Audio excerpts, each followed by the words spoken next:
എന്ന് പറഞ്ഞ് നമ്മുടെ കൂട്ടു സഹോദരന്മാർക്ക് വേണ്ടി പക്ഷപാതം ചെയ്യുന്ന ആ സ്നേഹം നമ്മൾക്കുണ്ടാകണം. അതെങ്ങനെയാണ്? ഈ വിരൽ പട്ടിയുടെ വായിൽ പോയാൽ, പട്ടിയോ പൂച്ചയോ വായിലാക്കിയാൽ മറ്റേ വിരലെല്ലാം കൂടെ എന്താ പറയുന്നത്? അവിടെ ഇരിക്കട്ടെ എന്ന് പറഞ്ഞ് സന്തോഷിക്കുകയാണോ? മറ്റു വിരലുകളെല്ലാം വന്ന് തള്ളി എങ്ങനെയെങ്കിലും ആ പട്ടിയുടെ വായിൽ നിന്ന് ആ വിരലിനെ വിടുവിക്കും. അതുപോലെയാണ് നാം പോകേണ്ടത്. അതിനാണ് കർത്താവ് കൂട്ടായ്മ നൽകിയിരിക്കുന്നത്. ആ സഹോദരൻ തെറ്റ് ചെയ്തു എന്ന് പറഞ്ഞാൽ പോരാ, അവൻ്റെ ആ തെറ്റിനെ നാം നമ്മിൽ വഹിക്കുന്നവരായി തീരണം, അതിനെ സഹിക്കുന്നവരായി തീരണം. അതിനുവേണ്ടിയാണ് കർത്താവ് നമ്മെ വിളിച്ചാക്കിയിരിക്കുന്നത്. കുറ്റം പറയുക എന്നുള്ളത് വളരെ എളുപ്പമാണ്. അത് ആരുടെ ജോലിയാണ്? പറഞ്ഞാട്ട് വെളിപ്പാട് പുസ്തകം 12-ാം അധ്യായത്തിൽ എഴുതിയിട്ടുണ്ട്. എന്താണ്? 12:10 എന്താണ്? അപ്പോൾ ഞാൻ സ്വർഗത്തിലൊരു മഹാശബ്ദം പറഞ്ഞത് കേട്ടു, ഇപ്പോൾ നമ്മുടെ ദൈവത്തിന്റെ രക്ഷയും ശക്തിയും രാജ്യവും അവന്റെ ക്രിസ്തുവിന്റെ ആധിപത്യവും തുടങ്ങിയിരിക്കുന്നു. നമ്മുടെ സഹോദരന്മാരെ രാപ്പകൽ ദൈവസന്നിധിയിൽ കുറ്റം ചുമത്തുന്ന അപവാദിയെ തള്ളിയിട്ട് കളഞ്ഞുവല്ലോ. അവർ അവനെ കുഞ്ഞാടിന്റെ രക്തം ഹേതുവായിട്ടും തങ്ങളുടെ സാക്ഷ്യവചനം ഹേതുവായിട്ടും ജയിച്ചു. സ്തോത്രം. ഇങ്ങോട്ട് ശ്രദ്ധിക്കണേ. അഭിഷേകം പ്രാപിച്ച ദാവീദ് ശൗല് മരിച്ചപ്പോൾ എന്തു പറയുന്നു? ഗത്തിൽ പോയത് പറയരുത്, ഫലിസ്ത്യ കന്യകമാർ സന്തോഷിപ്പാൻ ഇടയാകരുത്.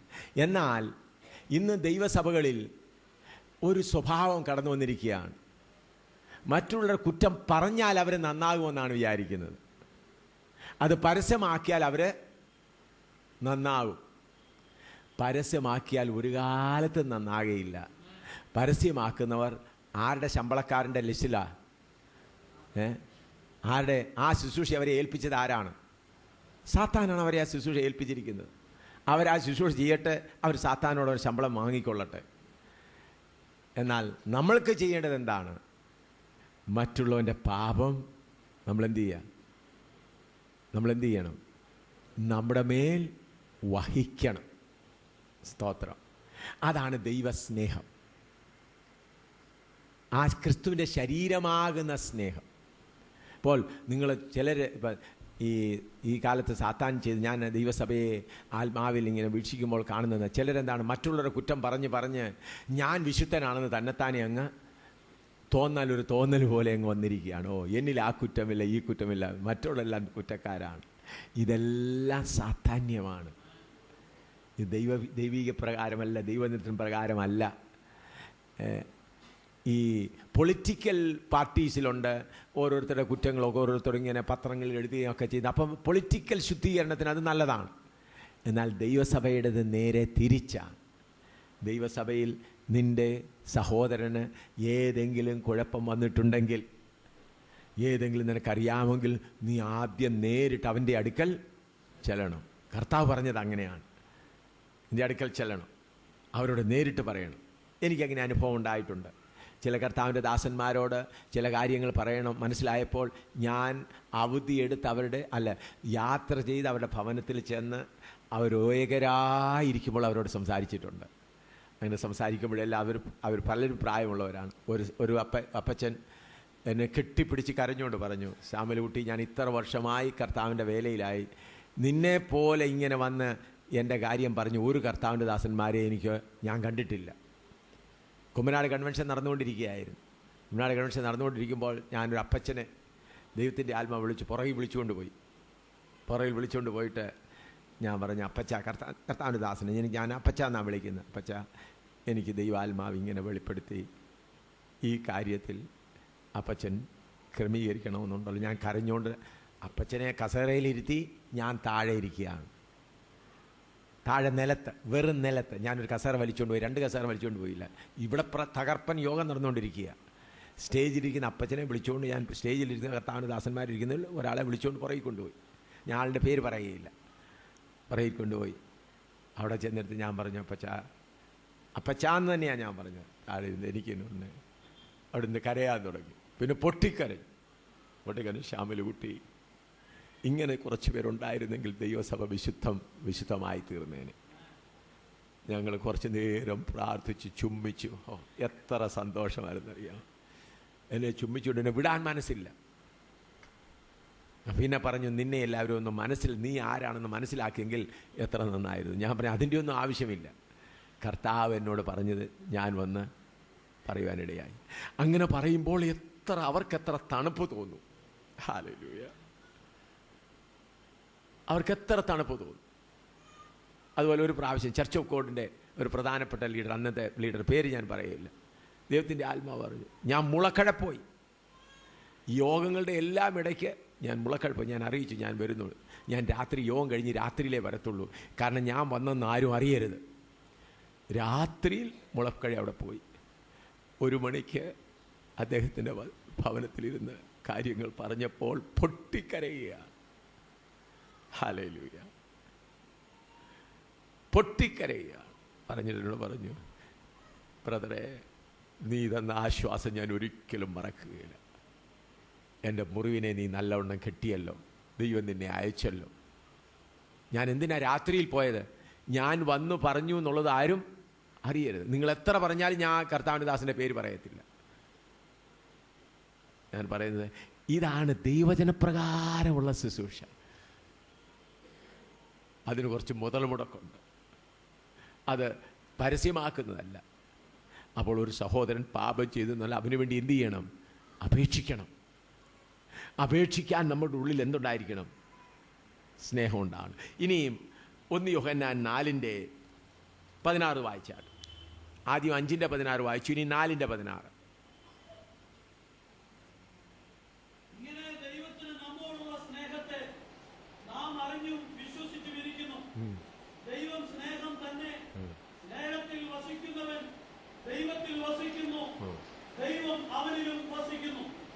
എത്ര പേർക്ക് ഹല്ലേലൂയ പറയാൻ കഴിയും?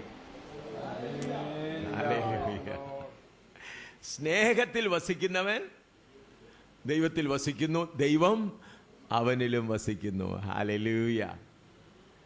സ്നേഹത്തിൽ വസിക്കുന്നവൻ, ദൈവം സ്നേഹമാകുന്നു. ദൈവം സ്നേഹമാകുന്നു. ദൈവം സ്നേഹം തന്നെ. സ്നേഹത്തിൽ വസിക്കുന്നവൻ ദൈവത്തിൽ വസിക്കുന്നു, ദൈവം അവനിലും വസിക്കുന്നു. ഹല്ലേലൂയ. ഹല്ലേലൂയ. എന്നെ വളരെ സന്തോഷിപ്പിക്കുന്ന പല വചനങ്ങളുണ്ട്. അതിലൊരു വചനം ഇതാണ്: ദൈവം അവനിലും, സ്നേഹത്തിൽ വസിക്കുന്നവനിൽ എന്ത് ചെയ്യുന്നു? ദൈവം വസിക്കുന്നു. കാരണം ദൈവം സ്നേഹം തന്നെ. ഹല്ലേലൂയ. കർത്താവെ, അത്ഭുതങ്ങളോ അടയാളങ്ങളോ നടത്താനുള്ള ശുശ്രൂഷയുടെ അതല്ല എനിക്ക് വേണ്ടത്. കർത്താവെ, യഥാർത്ഥ സ്നേഹത്താൽ എൻ്റെ ഹൃദയം നിറയ്ക്കണമേ. സ്നേഹത്തിൽ വസിക്കുവാൻ എനിക്ക് കൃപ നൽകണമേ. സ്നേഹത്തിൽ വസിക്കുന്നവൻ ദൈവത്തിൽ വസിക്കുന്നു. ഹല്ലേലൂയ. ഹല്ലേലൂയ. ദൈവം അവനിലും വസിക്കുന്നു. സ്തോത്രം. സ്നേഹത്തിൽ വസിക്കുന്ന ദൈവത്തിൽ വസിക്കുന്ന ദൈവം അവനിൽ വസിക്കുന്നു. പ്രിയ ദൈവമക്കളെ, നമുക്ക് മറ്റുള്ള പ്രസംഗങ്ങളോ മറ്റുള്ളതോ വലുതോ ഒന്നും അറിഞ്ഞുകൂടായെങ്കിലും നിങ്ങൾക്കിങ്ങനെ പറയാം, കർത്താവേ, നിൻ്റെ സ്നേഹത്താൽ എൻ്റെ ഹൃദയത്തെ നിറയ്ക്കണമേ. നീ ഹല്ലേലൂയ, നിൻ്റെ സ്നേഹത്തിൽ വസിക്കുവാൻ, നിനക്ക് വസിക്കുവാൻ ഞാൻ എൻ്റെ സന്നിധിയിൽ ഒരു കിടക്ക ഒരുക്കിയിരിക്കുന്നു. അത് സ്നേഹമാകുന്ന കിടക്ക. വിശുദ്ധി തന്നെയാണ്, എന്നാൽ അതിൽ കൂടുതൽ സ്നേഹമാകുന്ന. ഹല്ലേലൂയ. നമ്മുടെ കർത്താവ് ഇന്ന് ദൈവസഭയെ നോക്കി നടക്കുകയാണ്. എനിക്ക് ആരിൽ വസിക്കാൻ കഴിയും? ഓരോരുടെ ഹൃദയത്തിൽ വിടർച്ചയാകുന്ന മുള്ളുകൾ വിരിച്ചിരിക്കുകയാണ്. വിശുദ്ധി പറയുന്നുണ്ട്, എന്നാൽ ബെഡ് മുഴുവനും എന്തുകൊണ്ടാണെന്നറിയാമോ? മുള്ളുകൾ നിറഞ്ഞിരിക്കുകയാണ്. കർത്താവെ, നീ വന്ന് എന്ന് വിശ്രമിക്കാൻ പറഞ്ഞാൽ നടക്കുകയില്ല. ഞാൻ വിശുദ്ധനാണെന്ന് പറഞ്ഞ് നടക്കും. എന്നാൽ കിടക്ക മുഴുവനും, ഹൃദയത്തിൻ്റെ അകത്തെ കിടക്ക മുഴുവനും നീണ്ട നീണ്ട മുള്ളുകളാൽ, ആ സഹോദരനോടുള്ള മുള്ള, ഈ സഹോദരനോടുള്ള മുള്ള, ആ സഹോദരിയോടുള്ള എറുപ്പ്. ഹല്ലേലൂയ. പ്രിയമുള്ള ദൈവജനമേ, നമ്മുടെ ഹൃദയത്തിലുള്ളതായ മുള്ളുകളെല്ലാം ഒന്ന് മാറ്റി, കർത്താവേ, ഞാൻ ഒന്നുമില്ല, ഞാൻ ഏതുമില്ല. നീ എന്നെ നിർത്തിയതിനാൽ ഞാൻ നിന്നിരിക്കുന്നു. ഞാൻ തന്നെ നിൽക്കുകയല്ല കർത്താവേ, എനിക്ക് നിൽപ്പാൻ കഴിയില്ല. നീ എന്നെ നിർത്തുന്നത് കൊണ്ട് ഞാൻ നിൽക്കുന്നു. കർത്താവേ, നിനക്ക് വസിപ്പാൻ തടസ്സമായി എന്നിലുള്ളതായ മറ്റുള്ള സഹോദരനോടുള്ള കയ്പുമെല്ലാം മുള്ളുകളാണ്. സ്തോത്രം. ഏതെങ്കിലും ഒരു സഹോദരന് നേരെയോ സഹോദരിക്ക് നേരെയോ നിങ്ങൾക്ക് ഏതെങ്കിലും ഒരു ഇച്ഛാപങ്ങോ കയ്പോ ഉണ്ടെങ്കിൽ ആർക്ക് വേണ്ടി മുള്ളു വെച്ചിരിക്കുകയാണ് നിങ്ങൾ. ഓ, ആ സഹോദരൻ അവനുള്ളിൽ ഗുണപ്പെടുന്നവനല്ല എന്ന് പറഞ്ഞ് നമ്മൾ ചിന്തിച്ചുകൊണ്ടിരുന്നാൽ നാം എന്താണ്, നമ്മുടെ ഹൃദയത്തിൽ എന്ത് വയ്ക്കുകയാണ്? മുള്ളു വിരിച്ചിരിക്കുകയാണ്.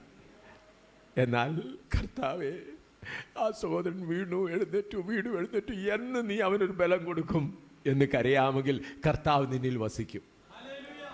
ഹല്ലേലൂയ. കർത്താവേ, ആ പ്രിയ സഹോദരൻ, ആ പ്രിയ സഹോദരി വീണു എഴുന്നേറ്റ് ഇരിക്കുന്നു. അത് ശുശ്രൂഷകന്മാർ മാത്രമല്ല ചെയ്യേണ്ടത്. ഹല്ലേലൂയ. ഓരോ വിശ്വാസി ചെയ്യണം, ഓരോ കൂട്ടുവിശ്വാസി ചെയ്യണം. അടുത്ത ഒരു സഹോദരൻ കുറവ് മനസ്സിലായേക്കും, അടുത്തൊരു സഹോദരൻ്റെ കുറവ് മനസ്സിലായി. എൻ്റെ കർത്താവേ, എൻ്റെ പ്രിയ സഹോദരൻ്റെ ശരീരത്തിൻ്റെ അംഗമായിരിക്കുന്ന ഈ സഹോദരൻ ഇങ്ങനെ ചെയ്യുന്നല്ലോ കർത്താവേ, അവന് കഴിവില്ല. ഞാൻ അവന് വേണ്ടി ഒന്ന് ഉപവാസം എടുക്കാൻ പോവുകയാണ് കർത്താവേ. അങ്ങനെയുള്ള ഉപവാസം ദൈവം സ്വീകരിക്കും. അല്ലാതെ സത്യാഗ്രഹത്തിന് വേണ്ടി എൻ്റെ കഷ്ടം മാറ്റാൻ ഉപവാസം എടുത്താൽ വെറുതെ പട്ടിണി കിടക്കാമെന്നല്ലാതെ വേറെ പരിപാടിയൊന്നുമില്ല. എന്നാൽ ഉപവാസം എടുക്കും. കർത്താവെ, വേദന കൂടുന്നു, എനിക്ക് സഹിക്കാൻ കുറച്ച് കൃപ തരണമെന്ന് പ്രാർത്ഥിക്കാം. മാറ്റണമേ എന്ന് പറഞ്ഞല്ല. എന്നാൽ അടുത്തൊരു സഹോദരൻ, ഒരു സഹോദരി സിനിമ കണ്ടുകൊണ്ടിരിക്കുന്നു എന്ന് മനസ്സിലായതുകൊണ്ട്, ഇന്ന് സിനിമ എല്ലാ വീടുകളിലും ടെലിവിഷൻ ഉള്ളതുകൊണ്ട് സഹോദരിക്ക് മനസ്സിലായി. ആ സഹോദരി സീരിയൽ കണ്ടുകൊണ്ടിരിക്കുകയാണ്, സിനിമ എൻ്റെ കർത്താവെ, ആ പ്രിയ സഹോദരിയുടെ സിനിമ കാണുന്ന ആ സ്വഭാവത്തിൽ നിന്ന് അവളെ വിടുവിക്കണമേ. ഞാനിതാ നിന്റെ സന്നിധിയിൽ ആഹാരം വിടിഞ്ഞ് കാത്തിരിക്കുന്നു എന്ന് പത്യം ചെയ്യാമെങ്കിൽ പിതാവ് നിങ്ങളുടെ ഉള്ളിൽ വസിക്കും. ഹല്ലേലൂയ. അപ്പോൾ കർത്താവിന് മനസ്സിലായി, എൻ്റെ മകൾക്ക് എൻ്റെ ശരീരത്തെക്കുറിച്ചുള്ള ഭാരമുണ്ടല്ലോ. ഹല്ലേലൂയ. അതിനാണ് കർത്താവ് കൂട്ടായ്മ നൽകിയിരിക്കുന്നത്. അങ്ങനെ നിങ്ങൾ അന്യോന്യം പ്രാർത്ഥിക്കാൻ തുടങ്ങിയാൽ സ്നേഹത്തിന് വേണ്ടി എവിടെയും തേടിപ്പോകണോ? ഇല്ല. കുറ്റം പറയുന്നവർക്ക് സ്ഥലം കിട്ടുമോ? ഇല്ല. ഇന്ന് എങ്ങനെയല്ല, ഓ നിനക്കറിയാമോ, ആ സഹോദരി സിനിമ കാണുന്നുണ്ട്, നീ ആരോടും പറയരുത്. പറഞ്ഞ് സഭയിലുള്ളവരെല്ലാവരും അറിയും. പിന്നെ കർത്താവിൻ്റെ ദാസനിലും കൊടുക്കും. കർത്താവിൻ്റെ ദാസൻ എഴുന്നേറ്റ് പറയും, സിനിമ കാണുന്നവർ ഇവിടെ ഇരിപ്പുണ്ട്. അടുത്ത ആഴ്ച സഹോദരി വരികയുമില്ല. ഞായറാഴ്ച ഇരുന്ന് മുഴുവൻ ഫിലിം കാണും. അങ്ങനെയാണ് ദൈവസഭയെ ഇടയനില്ലാത്ത ആടുകൾ പോലെ ഇസ്രായേൽ മക്കളെ കണ്ടിട്ട് കർത്താവ് ഇടയനില്ലാത്ത ആടുകളെ പോലെ തെറ്റിപ്പോയിരിക്കുന്നു. ഹല്ലേലൂയ. എത്ര വലിയ ഇന്നത്തെ യോഗങ്ങളൊക്കെ നോക്കിയാൽ പൊളിറ്റിക്കൽ യോഗങ്ങൾ പോലെയാണ്. കാറുകളൊക്കെ ബസ്സുകളൊക്കെ കുത്തി നിറച്ച ആളുകളെ കൊണ്ടുവരും. അവർ പറയും ഭയങ്കര വിജയമായിരുന്നു. എന്നാൽ അതിൽ കർത്താവ് നോക്കുന്നത് എത്ര ശിഷ്യന്മാരുണ്ടെന്നാണ്. കൂടി വന്ന് ചിലപ്പം 10,000 കൂടിയതിൽ ഒരു ശിഷ്യൻ പോലും ചിലപ്പം കാണുകയില്ല. പ്രസംഗിക്കുന്ന ആളും യേശുവിൻ്റെ ശിഷ്യനായിരിക്കയില്ല, വലിയ കൂടിയവരായിരിക്കും. എന്നാൽ ചുരുക്കം ചില പേരേ ഉള്ളൂ, 50 പേരേ ഉള്ളൂ, 10 പേരേ ഉള്ളൂ. അവർ ശിഷ്യന്മാരാണെങ്കിൽ കർത്താവ് സന്തോഷിക്കുന്നു. ആകയാൽ പ്രിയമുള്ളവരെ, കർത്താവെ, നീ എന്നിൽ വസിക്കണമെങ്കിൽ എന്നിൽ എന്തുകൊണ്ടായിരിക്കണം? ഞാൻ സ്നേഹത്തിൽ വസിക്കണം, സ്നേഹത്തിൽ വേരൂന്നണം. സ്നേഹത്തിൽ വേരൂന്ന് പറയുമ്പോൾ ഞാൻ പറഞ്ഞത് അഗാപ്പേ സ്നേഹത്തിൽ, ഭാര്യയ്ക്കും മക്കൾക്കും കുഞ്ഞുങ്ങൾക്കും വേണ്ടിയുള്ള സ്നേഹമല്ല. ഉദാഹരണമായി ഞാൻ നിങ്ങൾ ഒന്നുകൂടെ ഒന്ന് മനസ്സിലാക്കാം. ഈ യഥാർത്ഥ സ്നേഹം, ഇപ്പോൾ നിങ്ങളുടെ ഭാര്യയും നിങ്ങളുടെ 3 കുഞ്ഞുങ്ങളും വേറൊരു സഹോദരനും ഭാര്യയും അവരുടെ 3 കുഞ്ഞുങ്ങളും എല്ലാം കൂടി ഇരിക്കുകയാണ്. വിശപ്പിന് എല്ലാവർക്കും വിശക്കുന്നു. നിങ്ങളുടെ കയ്യിൽ കുറച്ച് ഏതോ ഏത്തക്കായോ അല്ലെങ്കിൽ അപ്പോ ഉണ്ടെന്ന് വിചാരിച്ചാട്ട്. ഉടനെ എല്ലാവരും കൂടി ഇരിക്കുമ്പോൾ ഒരു പക്ഷേ നിങ്ങൾ ഈ 3 അപ്പമേ ഉള്ളൂ, ഇപ്പം അഴിച്ചാൽ അവരുടെ കുഞ്ഞുങ്ങൾക്കും അവർക്കും കൊടുക്കേണ്ടി വരും. അതുകൊണ്ട് ഇപ്പോഴും അഴിക്കേണ്ട, ഒന്നില്ല അവരങ്ങോട്ടും ഇങ്ങോട്ടും പോകട്ടെ.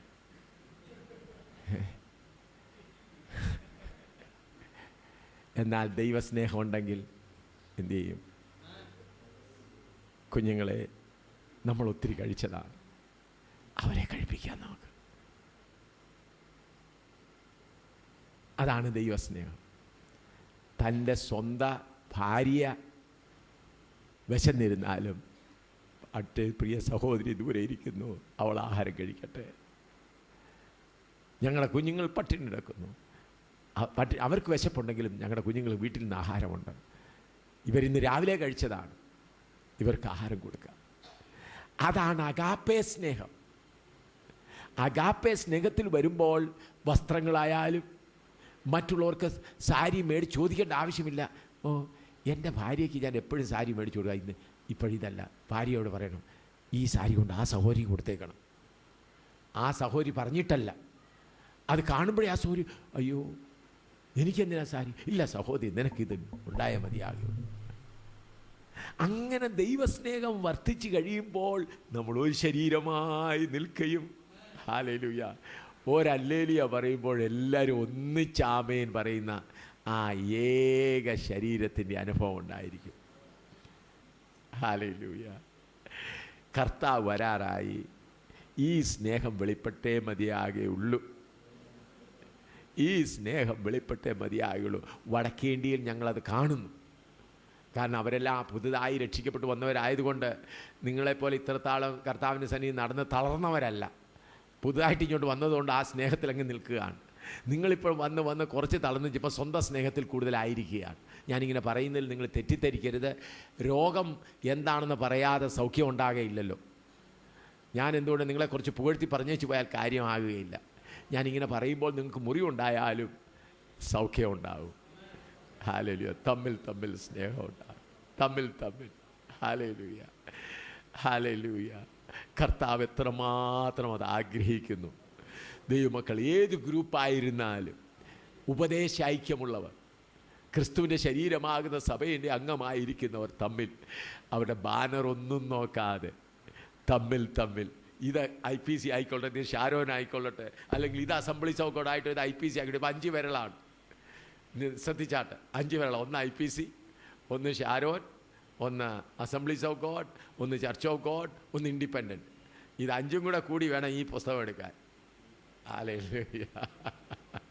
മനസ്സിലായോ നിങ്ങൾ? ഇതാണ് കൂട്ടായ്മ എന്ന് പറയുന്നത്. ഇത് 5ഉം കൂടെ. ഉടനെ IPC പറയാം, ഞാൻ തന്നെ എടുക്കാം, അതൊന്ന് എടുത്ത് കാണിച്ചാട്ടെ. ഒന്ന് ഷാരോൻ പറയാം, ഞാൻ എടുത്തോളാം, ഒന്ന് എടുത്ത് കാണിക്കുക. 5 പേരും കൂടെ കൂടിയാൽ സുഖമായിട്ട് ഈ പുസ്തകം എടുത്തു. ഹല്ലേലൂയ. ഇങ്ങനെയാണ് കർത്താവ് നമ്മളെക്കുറിച്ച് ആഗ്രഹിക്കുന്നത്, പ്രിയമുള്ളവരെ. ഹല്ലേലൂയ. ദൈവദാസന്മാർ ഏത് ഗ്രൂപ്പിലുള്ളവരാണെങ്കിലും തമ്മിൽ കാണുമ്പോൾ ആ മുഖത്തിലുള്ളതായ ആ സ്നേഹം മനസ്സിലാക്കി കഴിയുമ്പോൾ, അപ്പോൾ സ്നേഹത്തിൽ വസിക്കുന്നവൻ ആരിൽ വസിക്കുന്നു? ദൈവത്തിൽ വസിക്കുന്നു. ദൈവം അവനിലും വസിക്കുന്നു. ഇനിയും